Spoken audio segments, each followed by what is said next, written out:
السلام علیکم ورحمت الله.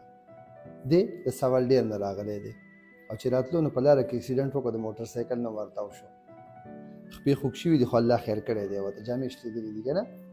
د 25 ورځو نه د دې ماشوم جوړونه پړسېږي. د اوله دا غټه ګوته وه، بیا دا خپه شوه، بیا دا خپه شوه، بیا دا خپه شوه، بیا دا، او بیا چونډې را چونډې داسې ده. او دې ته هغه په پښتو کې وایي بادي درد دی. یو ځای پړسېږي، ښه شي، بل بیا شروع شي، داسې ده.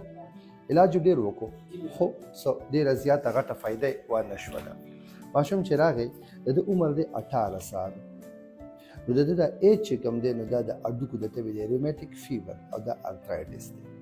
مایګریټري دې ته وایي چې دا چونډې را چونډي. نو د ده د دې دواینو سره معمولي ګزاره شوې ده. سو 25 سینګو بیانو 25 سینګو بیان ستنې او د دردونو علاج یې کړی دی، خو دا د دې علاج نه دی. ځکه د دې ماشوم دی د هډوکو تبه ریومیټیک فیور و. د ده ای اس آر چې کوم دی نارمل 20 پکار دی، د ده راغی 130. د ده ټي ایل سی چې کوم دی نو هغه راله 14,000 د ده ایسو ټیټر چې کوم دی هغه د 200 نه په کته وي او د ده د 200 نه په بره باندې راغی. نو دا د ریومیټیک فیور یا د هډوکو د تبې هغه ټوله کرایټیریا پوره کوي. اوس د ده دپاره ټریټمنټ څه دی؟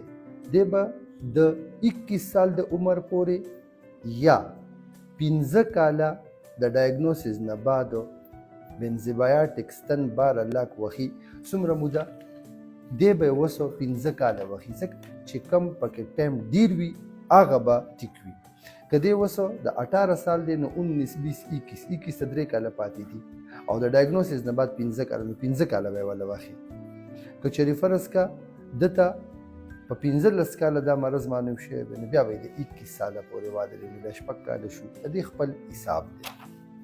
دې ماشوم ته به اوس زه ډسپلین ګولۍ ورکوم او ډسپلین ورته خلک په های ډوز کې ورکوي، او چې صرف 2 ورځې د ډسپلین واخلي د ده دردونه به مکمل الله پاک ختم کړي. خو په دې کې ستنې پرېښودل نو دا ماشوم بیا خرابېږي او دا بیا زړه له هم نقصان ورکوي، جوړونو له هم نقصان ورکوي، نور په وجود کې مسایل پیدا کوي. دا صحیح د هډوکو تبه ده، دې ته وایي ریومیټیک فیور. 2 ورځې بس پټي کې هغه چې په موټر سایکل خوږ شوی هغه راته نه وایه، کوم چې د مرض دی نو هغه به دې ښه شي انشاءالله. په دې کې دا پړسوب ډېر زیات دی، وسو په دیو کې ډېر دی، په دیو کې لږ دی، داسې ده. دا اوله دا او بیا دا او بیا دا په مخه باندې چوي، اوس په نور نه خرابېږي انشاءالله. السلام علیکم.